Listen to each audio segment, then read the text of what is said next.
So the Black Ops 4 private multiplayer beta is done.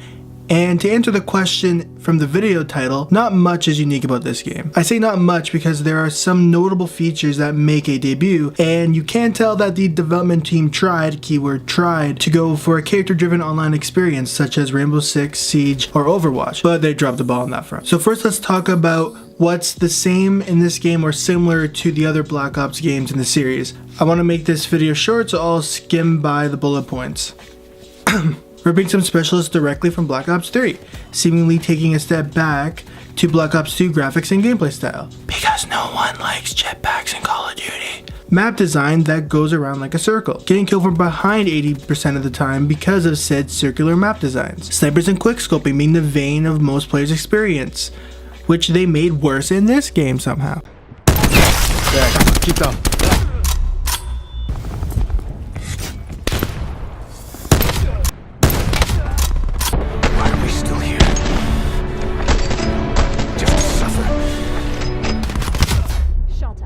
The toxic player base that only Call of Duty can harbinger, and gameplay that amounts to rushing face first into your opponent, which I'll touch on a bunch of times throughout this video. So now let's talk about the new features. Now I know at this point I sound pretty negative, but just keep in mind that we've had 15 years of this kind of gameplay to digest, which makes games like Rainbow Six Siege such a breath of fresh air.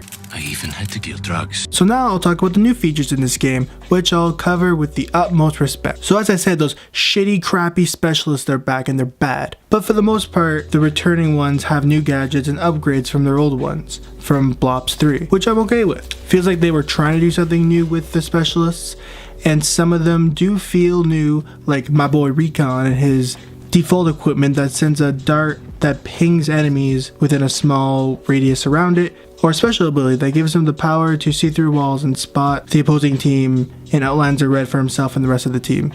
And then there's Ready to work. who can build razor wire and barricades to block out enemies, and his own team as well, out of certain areas of the map, which could be used to cut off flankers or funnel enemies into one direction, just like the band. I know it sounds unique, and the development team are promoting their specialists to each have their own special role to play, but most of their abilities just end up being used for fragging and don't change the gameplay in a meaningful way. Like Ruin, who can zip through the map and rush, which every player does anyway in this And then there are just annoying borderline OP specialists like Prophet, who has an RC car with a taser on it and his electric gun that can stun multiple players at once, leaving them vulnerable to attack. And this can just be straight up annoying and at times overpowered. That's if you can land shots with it.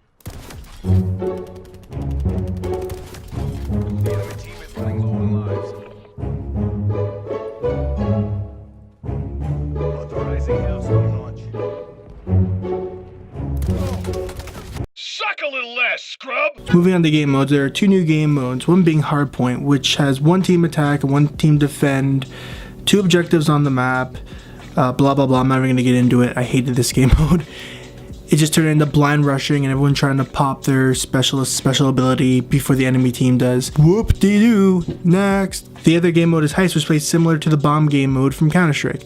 At the beginning of the round, you buy guns and perks with money you earn throughout the game, and your objective is to find a bag of money before the enemy team does and to drop it off at a extraction point. You only have one life in this game mode, but unlike Bomb from Counter-Strike, you don't lose your weapons when you die, which bothered me at first, but the more I played I realized that if you spend all your money on upgrading a gun just to be outplayed by another player's playstyle, which usually ends up just being someone running around with an assault rifle rushing you, but anyway, then you're kind of boned with limited cash to put towards anything else. To me, this game mode was all about building a good loadout from the beginning of the match without wasting money on something unnecessary, which is awesome and the most fun I had with this beta. I tried having fun in other game modes like Team Deathmatch and Search and Destroy, but the constant rushing and lack of tactical gameplay often frustrated me. I even tried playing with my friend Nick, which, as you can see from this riveting Far Cry 5 gameplay, is the bee's knees, but even he couldn't improve my experience. That being said, despite the development team trying to make this game unique, it just turns into another rinse and repeat run and gun gameplay fest that we've been playing for years, which isn't necessarily a bad thing if that's your cup of tea, but I'll stick with Call of Duty World War II because I do love me some war and that Lewis LMG.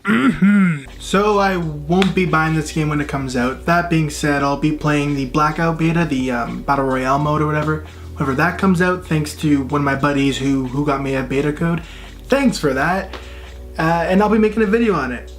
Hopefully not 2 weeks after the beta ends. Hey, I'm just one bowl, man.